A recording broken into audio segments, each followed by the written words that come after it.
Hello, আসসালামু আলাইকুম everyone. কেমন আছেন সবাই? আমি স্নেহা। তো আজকের দিনটা শুরু হলো একটা মেঘলা আকাশ নিয়ে। তো এখানে আমি ঘুম থেকে ওঠার পর জাস্ট ক্লিপ নিচ্ছিলাম, এর মধ্যে বাবা ফোন দেয়। ফোন দিয়ে বলতেছে যে তোমার বাসায় আজকে মাসুদ চাচু আসবে। তো তখন বাজে হলো দুপুর 12টা। কিছুক্ষণের মধ্যেই চাচ্চু চলে আসলো। আর আমি টুকিটাকি যা পারি রান্না করেছি। আম্মু অসুস্থ, এই জন্য আম্মু রান্না করে নাই। চাচ্চু বাসায় এসেই আমি চাচুকে বললাম, চাচু তুমি পোলাওটা রান্না করে দাও।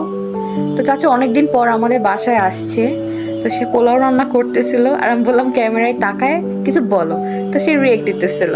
এরপর আমি এখানে রোস্ট রান্না করেছি। এখানে আমি ব্রয়লারের মুরগির রোস্ট রান্না করেছি। তারপর আমি রান্না করেছি হলো বেগুন আর পটল ভাজি, একদম সিম্পল এবং কম সময়ের মধ্যে রাখার চেষ্টা করেছি।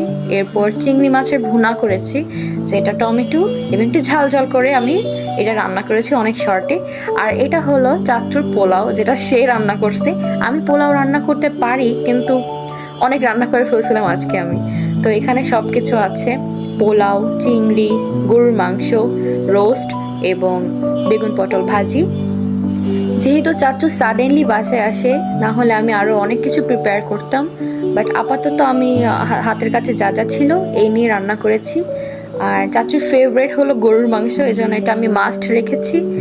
আর চাচু যেহেতু অনেক দিন পর আমাদের বাসায় এসেছে, সেই লাস্ট আমি যখন প্রথম ডাল ভাত রান্না করা শিখেছিলাম, তখন চাচু আমার হাতে খেয়েছে। আর আজকে আমি তাকে এত কিছু রান্না করে খাওয়াতে পারছি, এটা আসলেই আলহামদুলিল্লাহ। তো এখানে চাচু খাবার নিজেরটা সার্ভ করতেছিল আর তামজিৎকে সার্ভ করে দিচ্ছিল। তো এখানে আমি মানে টেবিল সাজিয়ে আমি বলতেছি যে তোমরা নাও, আমি ভিডিও বানাই। তারপর চাচু একটা একটা করে খাবার নিচ্ছিল, আর আমি লক্ষ্মী মেয়ের মতো এক পাশে দাঁড়িয়ে দাঁড়িয়ে রিভিউর অপেক্ষা করতেছিলাম যে কি বলবে, কেমন হয়েছে, লবণ ঠিক আছে নাকি, এই সেই। তো চাচু খেয়ে, চাচুর আলহামদুলিল্লাহ ভালো লাগছে অনেক। সে খাচ্ছিল। এরপর আবৃত্তি আসছে।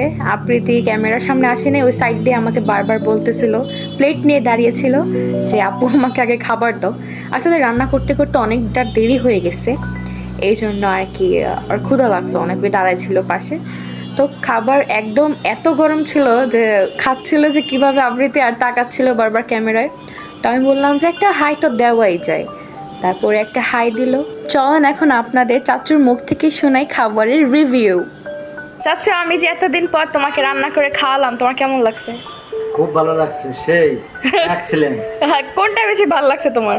গরুর মাংসটা বেশি ভালো লাগছে, আর চিংড়িও ভালো হয়েছে, আর বেগুন ভাজি খাইছি।